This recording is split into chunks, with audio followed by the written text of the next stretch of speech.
বহিরাগতদের এনে এবং বিভিন্নভাবে সন্ত্রাস সৃষ্টি করার জন্য, নির্বাচন ভণ্ডুল করার জন্য, সেন্টারে নির্বাচন বন্ধ করার জন্য, আগের দিন ব্যালট পেপার যখন আসবে বা ওই দিনই আসবে সেগুলি ছিনতাই করার জন্য, ব্যালট ছিনতাই করার জন্য কোথায় কখন কিভাবে করে আমি বলতে পারি না। তবে সকল সেন্টারেই পর্যাপ্ত নিরাপত্তার ব্যবস্থার দাবি জানাচ্ছে। পায়ে পাড়া দিয়ে ঝগড়া করার চেষ্টা করছে, এটি একটা প্রমাণ যে আমাদের নির্বাচনী ক্যাম্পে ঢুকে অকথ্য ভাষায় আমাদেরকে গালিগালাজ করছে, যাতে করে তারা প্রতিরোধ করে। কিন্তু আমি বলেছি, যাই বলুক কেউ কোনো উত্তর দেবেন না। পায়ে পাড়া দিয়ে ঝগড়া করছে, ঝগড়া করবে।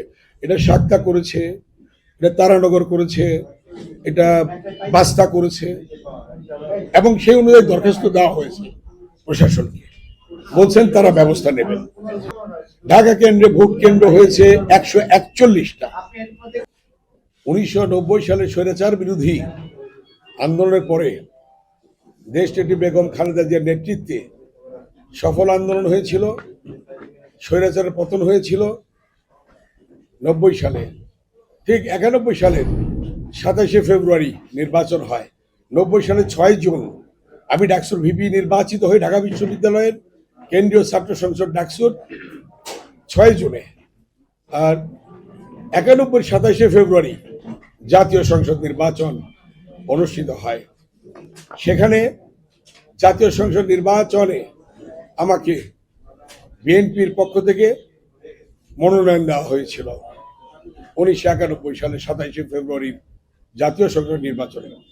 সেই মনোনয়ন পাওয়ার পরে আপনারা দেখেছেন অনেক প্রতিকূলতার মধ্য দিয়ে সন্ত্রাস, বোমাবাজি, গুলিবর্ষণ, বিভিন্নভাবে নির্বাচনকে বিতর্কিত করার জন্য চেষ্টা হচ্ছিল।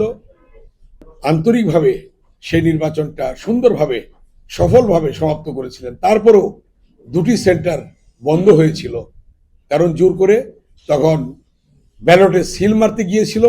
2টি সেন্টারে জনগণ বাধা দিয়েছে, 2টি সেন্টার নির্বাচন স্থগিত ছিল।